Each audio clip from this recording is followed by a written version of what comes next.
Look down.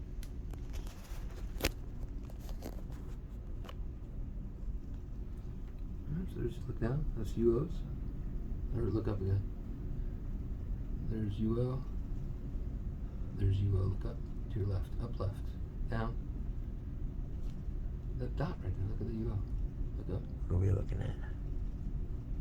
That's where the kidneys drain into the bladder. Alright, so I look only down. have That's the one. bladder neck. Look down. Right, that's the bladder neck. Alright, so that's where your urethra is. Okay. Go ahead and look around.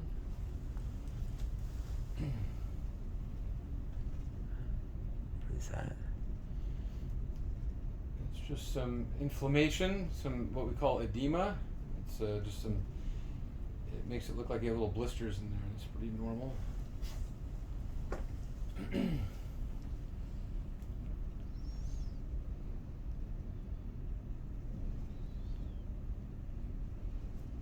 What's all that stuff floating? So It's just debris. That's just from the catheter. when he pulled that catheter out, all of a sudden it stirred up. Look up again. Look totally anterior. Oh, what's that right there? I think that's just denudation of some. What the heck? Doesn't look like a tumor.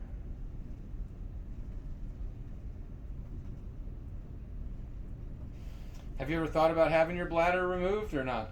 Haven't even had nobody talk to me about it.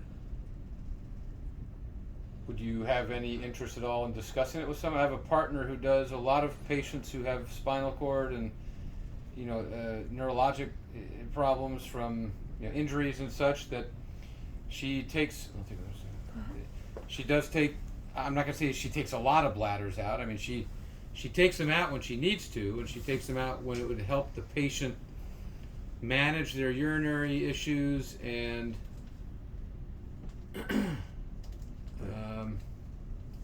Is there any direct reasoning for it though, other than trying to?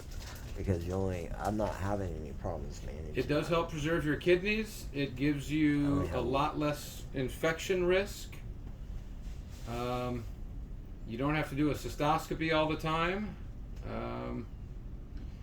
You do have instead of having a Foley bag, you do have an appliance. You have an ostomy, but it may just be a little bit different. So That's my whole issue with it, is having the bag. well, you have one now. Well, yeah, but it's like not. All right, you ready? So here's what I would like to do, if it's okay with you. Mm-hmm. I'd like to send you to her just to talk about it. It's no pressure. We're not trying to sell you anything at all. Okay? I mean, I want It'd you be a to, tough sell, so. that's fine. And I want her to talk to you about it, but I want her to potentially scope you to see if these are anything that's worrisome. There's one there. Oops. There's that. And then there's that, which is right next to it. Right, so that would be validation if those were, even, yeah. And there's the red one that I said right there. And that I don't know if those need biopsy.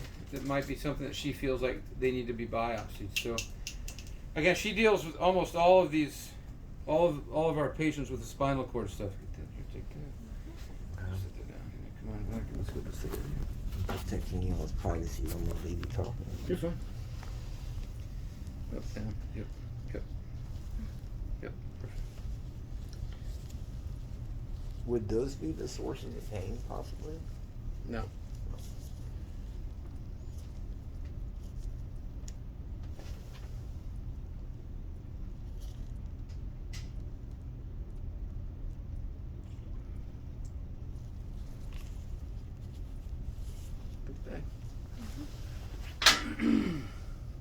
So is it a different type of bag? So, When you have your bladder removed. It's like a colostomy bag. So, the procedure itself is they take the ureters, the tubes that drain the kidneys, and they take a piece of intestine about that long, and they take the ureters and they plug them into the intestine, and then they take the piece of intestine and they bring that out to the skin right here. And so the bag that you have on is attached to the skin, and the intestine then just basically the urine just drips right into the bag 24/7, just like this does. So it's also like a colostomy. So it's identical to a colostomy bag, but it's urine. Yeah. Yep. But we gotta check out what these. And so I am not trying to sell it to you at all. I just know that if I have any patient who, so I have a guy right now who has kidney stones, and I've operated on him several times for stones. He gets infections. He's always hospitalized. I mean, he just needs to have he needs to have a diversion. That diversion will take care of probably 80% of his problems. It typically doesn't give you any additional problems. You still get infections occasionally, but not nearly to the degree that you have with a catheter in and things like that. I've been beat up by them. Yeah. I just, knowledge is king, right? Yes, Information is worth millions. 100%. I just want you to have information from a source who I trust very, very much.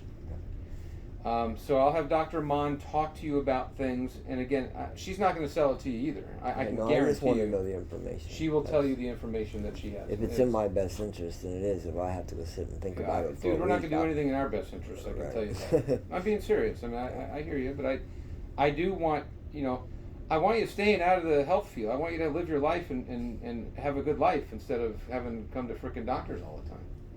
I mean, at some point, you're consumed by the medical field. I don't want that. I want you consumed by what you want to do. And I'm not guaranteeing anything. I mean, if that's what sets you free, then it might be valuable for you. I don't know. And that's why I think you need to talk to her.